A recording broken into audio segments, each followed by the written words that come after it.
Okay, so we've been going through this text called Gems of Wisdom by the 7th Dalai Lama, and we are on verse 33. Okay, who suffers most deeply of all the beings in the world? Me! Nobody else suffers like me! That's not the right answer. Who suffers most deeply of all the beings in the world? Those with no self-discipline who are overpowered by afflictions. Okay? Those with no self-discipline who are overpowered by afflictions are the ones who suffer most deeply of all the beings in the world.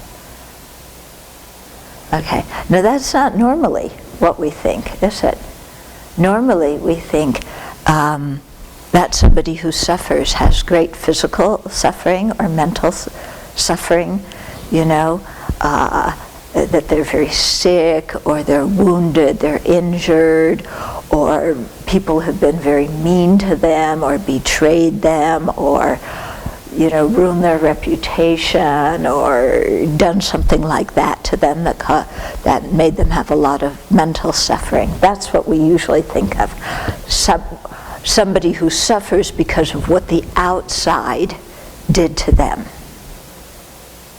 That's not what this verse says. Okay. Yeah. Who suffers most deeply of all the beings in the world? Those with no self-discipline who are overpowered by afflictions. Okay. So people whose mental afflictions overpower them and have no self-discipline to tame the mental afflictions, or at least to prevent the mental afflictions from manifesting in speech and action. Those are the people who suffer the most. Okay? So we often, in the world consider the person who appears to be the victim as the one who is suffering the most.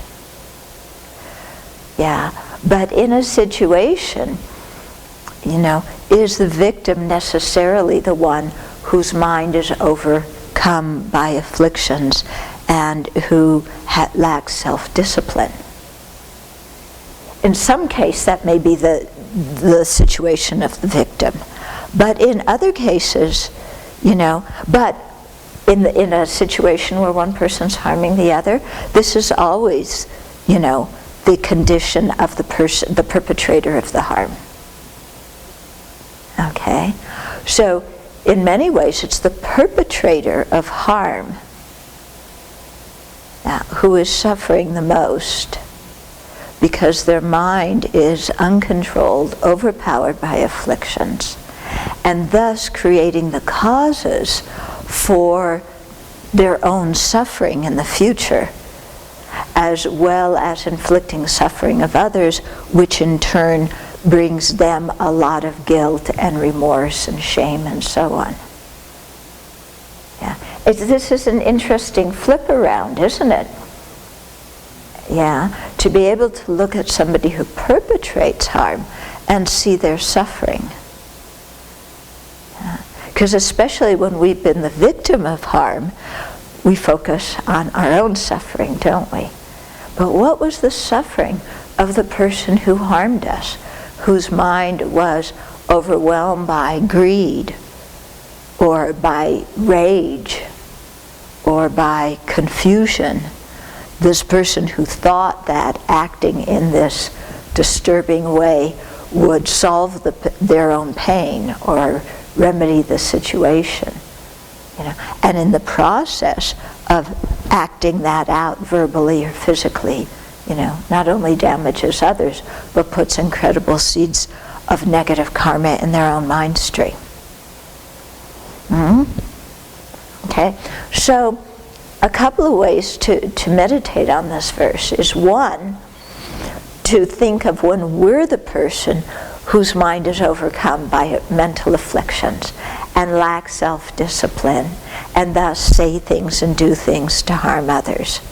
and to really see that as a state of our own suffering. Yeah, not a state to feel sorry for ourselves about. We don't feel sorry for ourselves when we're suffering, but to recognize, hey, we're suffering. This suffering is coming from my own mental afflictions. Therefore, I have to learn and apply the antidotes to the mental afflictions. Yeah, if we think like that, then we're meditating in the proper way. If we fall into, oh, poor me, my mind is so overwhelmed by afflictions, I'm hopeless, we're meditating in the wrong way.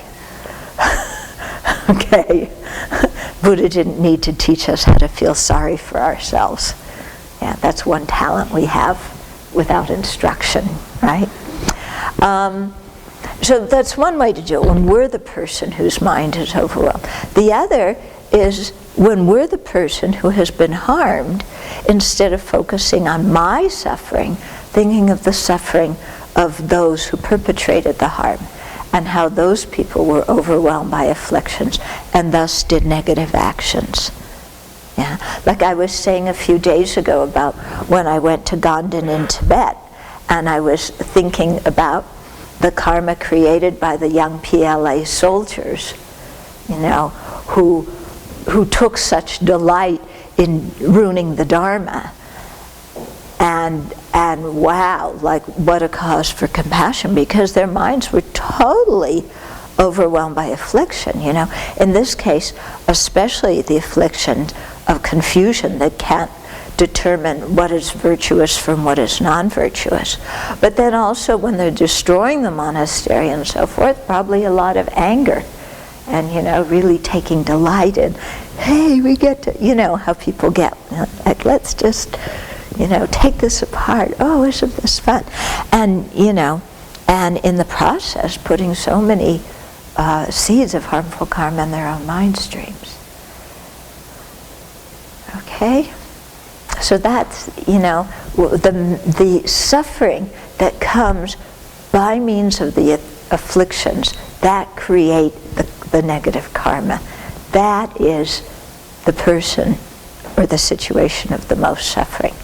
Yeah, because when we experience the result of the karma we created in the past, we're experiencing some suffering now, but that is the ripening of that karma, and now that karma is over and done with. And especially if we think, you know, that karma, may that karma be like purification for all the times, you know, so many negative karmas I've created. And then if we also do the taking and giving meditation and take on others' suffering and give them our happiness, if we do all of that, then even though we're the quote-quote victim of the harm, actually we're coming out ahead karmically, because we will have purified that karma, you know, and by not creating any new afflictions, you know, not created any more negative karma, and by doing the taking and giving meditation, creating a lot of virtue even in a difficult situation. So karmically we come out ahead, whereas the person who's harming us, yeah, karmically is coming out with, you know, a mess because of the negative karma they're creating that they'll have to experience the result of later.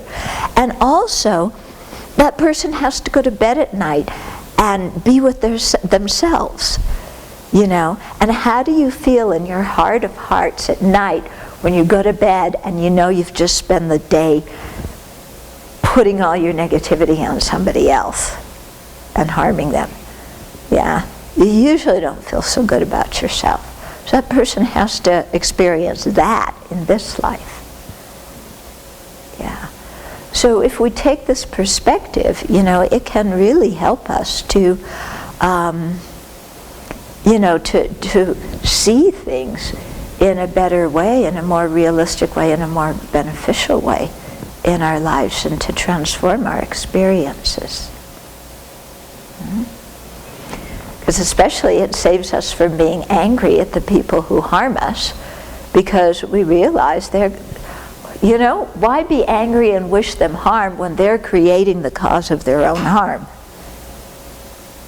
Yeah, Let's not waste our energy on wishing anybody to be harmed. It's really true in our work with inmates. We see that the guys who, when they finally face the harm that they have created for others, they feel really rotten. And then they often practice really diligently.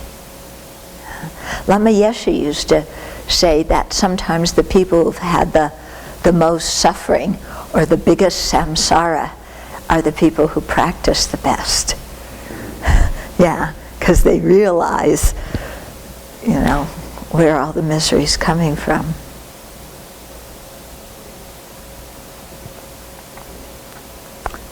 Okay.